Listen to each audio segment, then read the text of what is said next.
یہ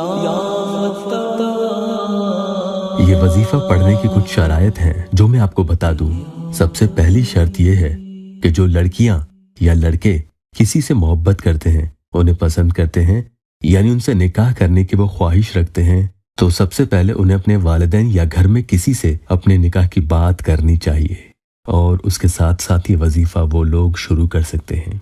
दूसरी शर्त यह है कि माशूक अगर आपको जानता नहीं है तो आप इस वजीफा को कतई नहीं पढ़ेंगे। तीसरी शर्त इस वजीफा की यह है कि आप रोजाना इस वजीफा को इशा के बाद पढ़ेंगे। थोड़ा बहुत वक्त ऊपर नीचे हो जाए तो इसमें कोई हर्ज नहीं है, मगर रोजाना इशा के बाद ही आपको इस वजीफा को पढ़ना है। ज़ोहर, फजर, असर, मगरिब कभी किसी और वक्त इस वजीफा को कतई नहीं पढ़ें।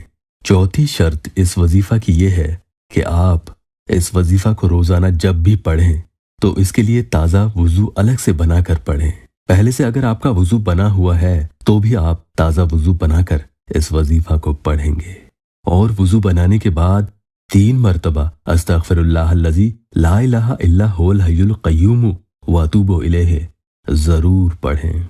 5वीं शर्त इसकी ज़रूरी नहीं है, मगर आप इस 5वीं शर्त को पूरी करेंगे तो इस वजीफा के असर में सोने पे सुहागा हो जाएगा, यानी 4 चांद लग जाएंगे। अगर आपकी कोई मजबूरी है कि 5वीं शर्त आप पूरी नहीं कर सकते तो इसमें कोई हर्ज नहीं है। 5वीं शर्त यह है कि जब आप वजीफा पढ़ें, जिस कपड़े में वजीफा पढ़ेंगे, वजीफा पढ़ने के बाद आप उन कपड़ों को उतार कर कहीं हिफाजत से रख दें। उन्हीं कपड़ों में रोजाना आपको वो वजीफा पढ़ना है। जहां वजीफा पढ़ें उस जगह का पाक होना लाजमी है। इशा के बाद जानमाज बिछाकर दोनों जानू बैठकर सबसे अव्वल आप 11 मरतबा दुरूद शरीफ पढ़ेंगे। कोई भी दुरूद शरीफ आप पढ़ सकते हैं और उसके बाद कुरान पाक के पारा नंबर 30 में ही जब पारा नंबर 30 शुरू होता है तो उसमें सूरह अन-नबा आती है। सूरह अन-नबा की आयत नंबर 8 का एक हिस्सा है, वो आपको पढ़ना है। बिस्मिल्लाहिर्रहमानिर्रहीम से आप पहली मरतबा शुरू करेंगे और उसके बाद पढ़ेंगे खलकनाकुम अज़वाजा, खलकनाकुम अज़वाजा। 121 मरतबा आप इस तरीके से विर्द करेंगे। बिस्मिल्लाह शरीफ आप शुरू में ही पढ़ेंगे। ये पढ़ने के बाद आप आखिर में फिर से 11 मरतबा वही दुरूद शरीफ पढ़ेंगे जो आपने शुरू में पढ़ी थी। अब इस अमल में खास तौर पर ध्यान देने वाली बात यह है कि जब आप वुजू बनाएं, जब आप इस अमल को पढ़ने बैठें तो पूरे अमल के दौरान सिर्फ आपके माशूक से निकाह करने की नियत हो।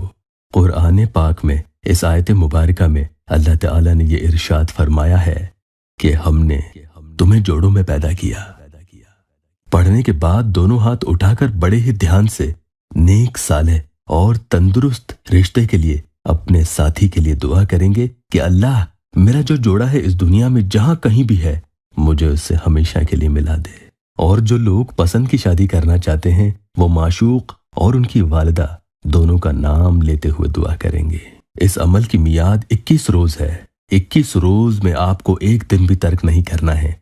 जिस किसी बहन या भाई ने एक रात इस अमल को छोड़ा तो फिर से अगले दिन उसे शुरू करना होगा।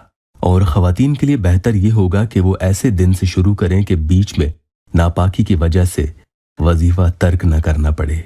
और अगर फिर भी नापाकी की वजह से वजीफा को तर्क करना पड़ा तो फिर ऐसी खवातीन के लिए उस वजीफा को दोबारा शुरू करने की जरूरत नहीं है। अल्लाह ताला आपके नेक मकसद में आपको कामयाबी अता फरमाए।